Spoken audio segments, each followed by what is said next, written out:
Hello friends आपण मानकर प्रिय धारावाहिक सिंहद्वार आज अध्याय कौन हो आगामी अध्याय कौन होगा जाऊँगी जाना भिडियो को संपूर्ण रूपे देखो। भिडियो पसंद लगे भिडियो लाइक करे सहित आम चैनल जदि नुआ आम चैनल को सब्सक्राइब करनी एमती नुआ नुआ भिडियो सर्वप्रथम अपडेट पाइबा।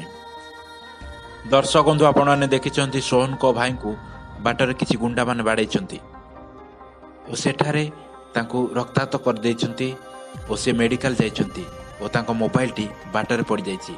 तांको स्त्री फोन करछंती से फोन को ओ एक झील पाई से फोन रिसीव करछि ओ तांको भाउज तांको इयाड सड कहउछंती ओ से भाबुछन जे तांको भाई को झील सहित एबे अछंती।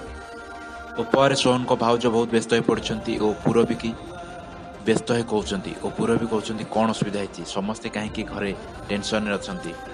वो हठात मेडिकल रू कॉल करछंती सोहन को भाई ओ तांको भाउज भाउछन जे से झील बोधे रागरे एमती मारपिट करछि तांको हजबैंड को। ये तो थिला आज अध्याय आगे मध्य आपण देखा पाइबे जे सोहन को कस्तूरी कहउछंती जे तमे मो पई काहा को किछि कहबनी कि काहा मन रे किछि भी कष्ट दबनी।